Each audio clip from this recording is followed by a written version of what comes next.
Fatihah.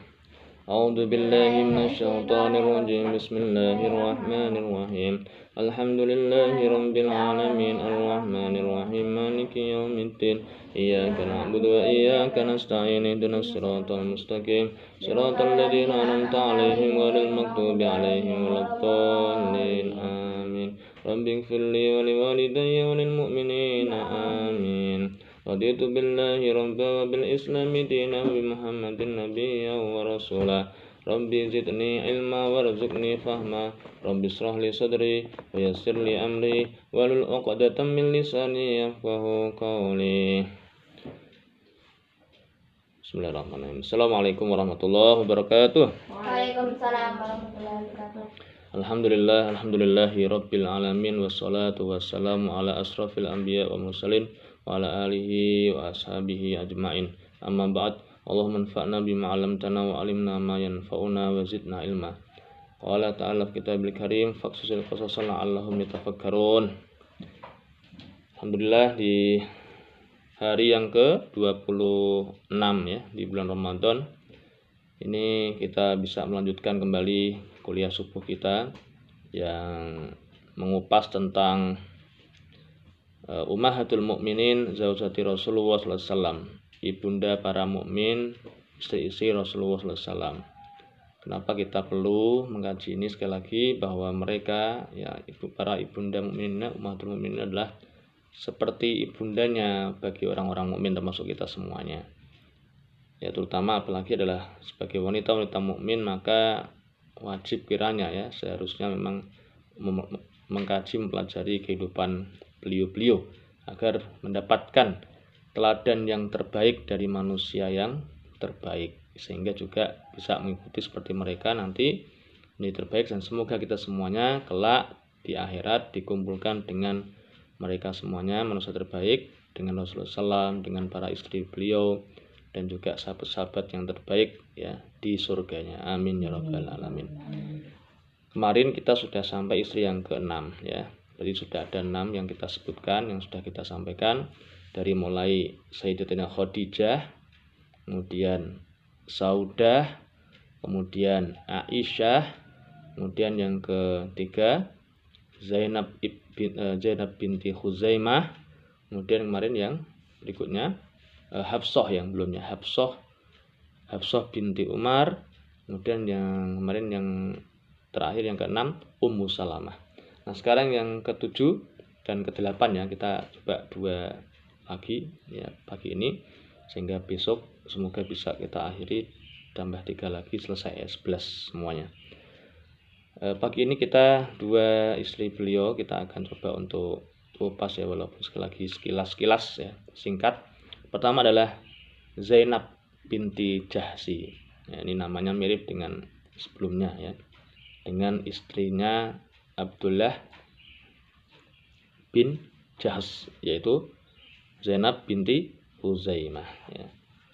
Dan memang antara Zainab binti Huzaimah dan Zainab binti Jahsi ini sempat menjadi saudara ya, karena pernikahan ya. Ya, kenapa? Karena Zainab binti Huzaimah menikah dengan Abdullah bin Jahsi. Nah, sedangkan Abdullah bin Jahsi itu adalah saudaranya Zainab binti Jahsi. Nah, jadi masih dekat ya hubungannya. Ya, dari situ memang kita juga mendapatkan satu pelajaran sekali lagi, bagaimana Rasulullah SAW dan para sahabat dulu awal-awal, bagaimana mereka membina sebuah keluarga setelah membina diri tentunya, jadi pribadi yang terbaik.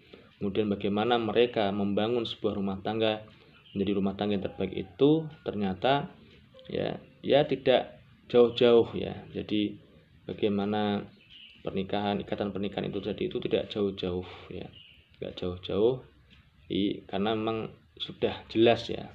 Kenapa? Karena untuk mengamankan barangkali ya, untuk mengamankan ya, untuk menguatkan ya ikatan di antara mereka ya, ikatan iman ya, dan jadi sebuah kekuatan yang memang di awal-awal dibutuhkan, karena waktu itu adalah awal-awal masa dakwah beliau. Baik, kita masuk ke profil atau biografi Zainab binti Jahsi ya. Zainab binti Jahsi ini lahir di Mekah 33 tahun sebelum kenabian ya. 33 tahun sebelum kenabian. Berarti dengan Rasulullah SAW ya, jaraknya umurnya usianya sekitar 7 tahun, lebih muda dari Rasulullah SAW. Ya. Dan Zainab binti Jahsy ini hubungannya sangat dekat ya dengan Rasulullah SAW, karena memang juga masih ada hubungan kerabat ya, masih ya sepupuan ya, dengan beliau ya, masih sepupuan ya, sebagaimana kemarin Abdullah bin Jas adalah sepupunya. Nah, beliau juga sama. Nah, Abdullah bin Jas itu adalah saudaranya Zainab ya, saudaranya Zainab binti Jahsy. Nah, Zainab binti Jahsy ini termasuk kemudian juga yang menerima Islam ya, sudah menerima cahaya kenabian ya di awal-awal. Nah, kemudian beliau ya sempat ya kemudian menikah ya, jadi dinikahkan oleh Rasulullah SAW bahkan ya. Jadi sebelum menikah dengan Rasulullah SAW, Zainab binti Jahsy ini sempat dinikahkan oleh Rasulullah SAW dengan putra angkat beliau ya. Di Rasulullah SAW pernah memiliki punya anak angkat ya, yang bernama Zaid ya, Zaid bin Harithah ya. Zaid bin Harithah, yang awalnya Zaid bin Harithah ini adalah seorang budak ya, yang dijual di pasar budak, kemudian dibeli oleh saudaranya Khadijah ya, dan oleh saudaranya Khadijah dihadiahkan untuk Khadijah. Nah, oleh Khadijah dihadiahkan kembali kepada Rasulullah SAW. Jadi awalnya Zaid bin Harithah itu adalah seorang budak. Nah, kemudian oleh Rasulullah SAW diangkat, dibebaskan, dimerdekakan, bahkan kemudian diangkat menjadi seorang anak angkat. Bahkan sampai sempat ya dianggap sebagai anaknya sendiri. Ya, sampai kemudian sempat akan dibagi waris ya, mendapat bagian warisan dari Rasulullah SAW. Hanya saja kemudian Allah menurunkan wahyu yang menggugurkan ya hal itu. Ya, akhirnya ditetapkan bahwa anak angkat ya anak angkat, tidak seperti anak kandung ya, yang tidak berhak mendapatkan warisan ya. Nah, tapi Zaid bin Harithah ini sejak kecil bersama dengan Rasulullah SAW hingga kemudian tumbuh dewasa ya, kemudian bersama dengan Rasulullah SAW, hidup bersama, dididik oleh Rasulullah SAW, sehingga tentunya juga menjadi manusia yang terbaik ya, dan termasuk orang yang dicintai oleh Rasulullah SAW ya. Jadi Zaid bin Harithah termasuk lelaki yang dicintai oleh Rasulullah SAW. Nah, karena itulah kemudian tentunya Rasulullah SAW memilihkan ya istri yang terbaik untuk dia, untuk Zaid bin Harithah ini, dan dipilihlah waktu itu Zainab binti Jahsy. Nah, namun ternyata pernikahan antara mereka tidak berjalan panjang dan tidak berjalan mulus ya.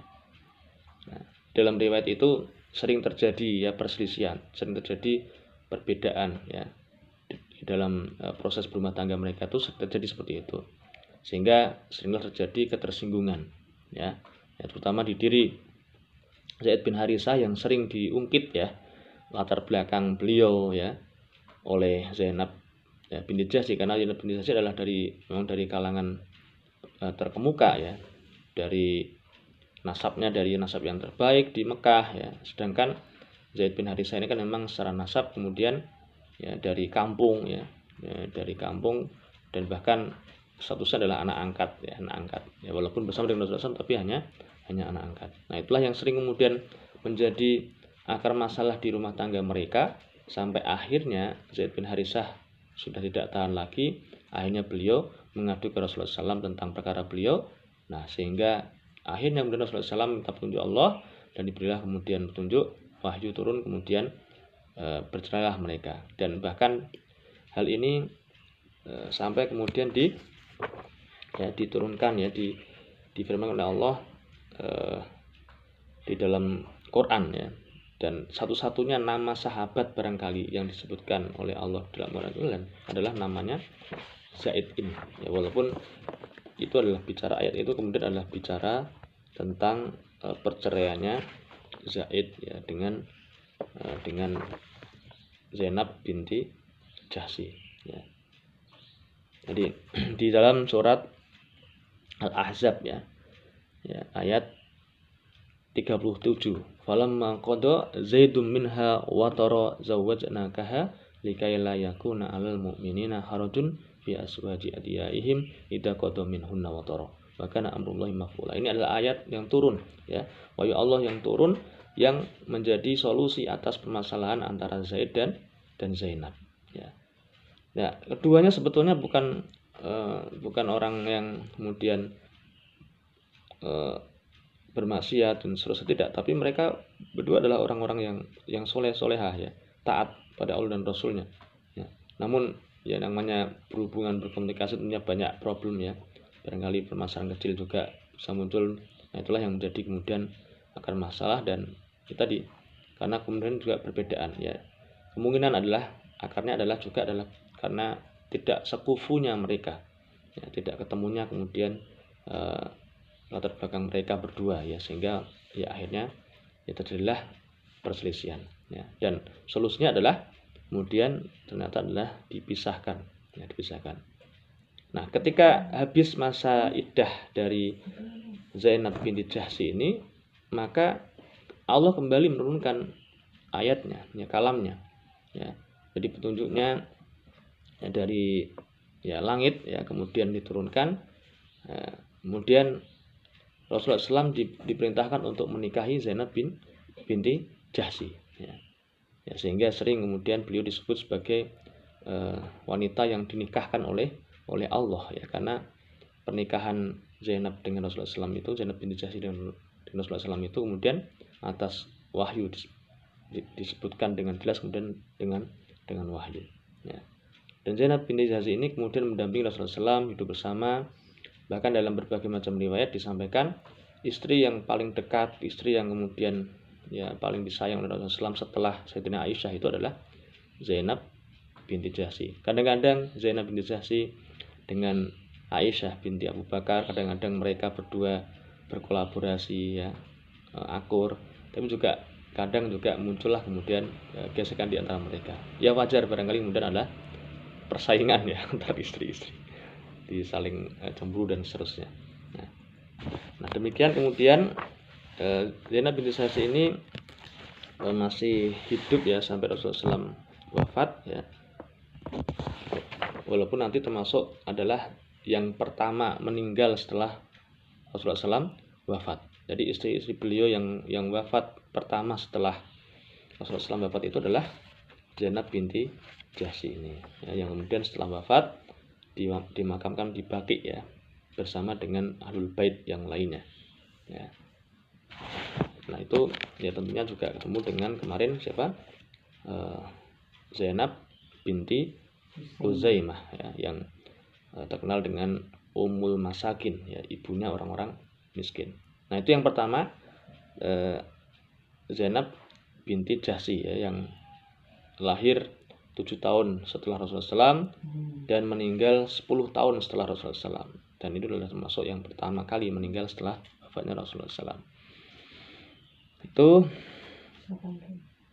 berikutnya yang ke berapa? Ke-8 ya. Yang ke-8, istri yang ke-8 adalah Juwairiyah binti Haris ya. Juwairiyah binti Haris ya. Nah, dari namanya saja kita tahu bahwa Juwairiyah ini adalah putrinya Pak Haris ya. Haris yang mana ya? Nah, yaitu adalah Haris bin Abu Dziror ya. Ayahnya Juwairiyah ini adalah tokoh penting kaum Bani Mustalik ya.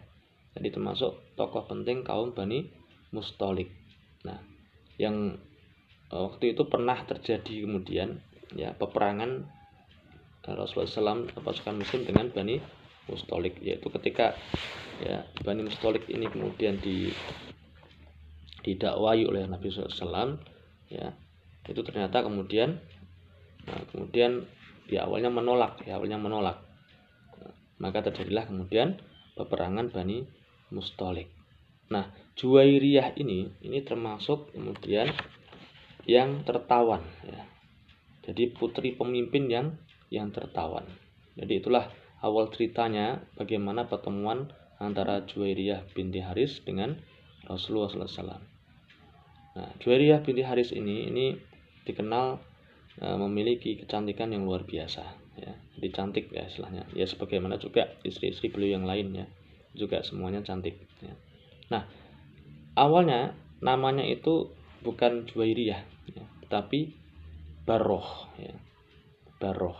Nah, namun kemudian ketika nanti setelah dinikahi oleh Rasulullah SAW, maka namanya diganti Juwairiyah. Kenapa? Karena Barroh ini memiliki ya, makna yang arti yang kurang baik, maka kemudian diubah.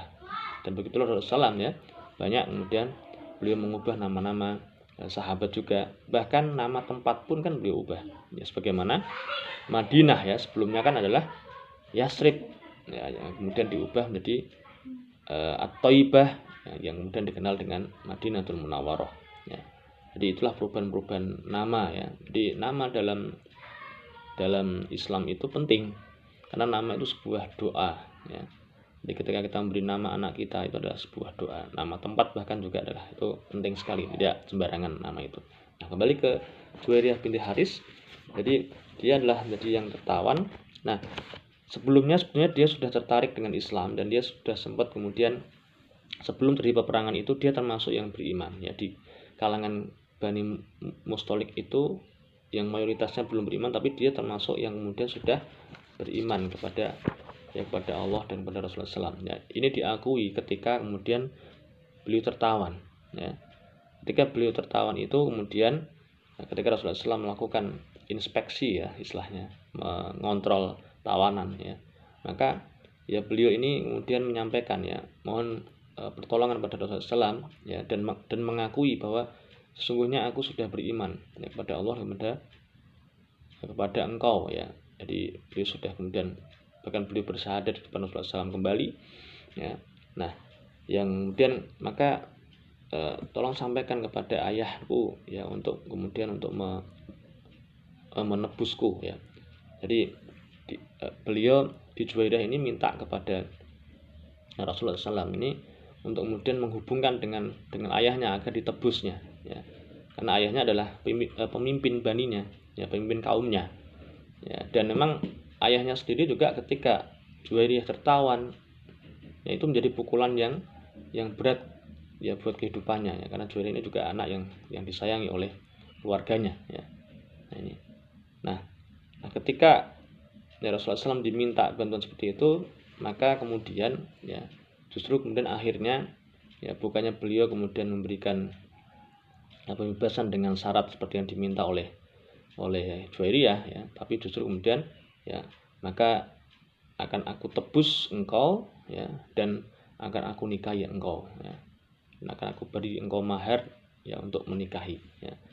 Dan jadilah kemudian pernikahan antara Juwairiyah dan Rasulullah SAW yang awalnya namanya siapa tadi?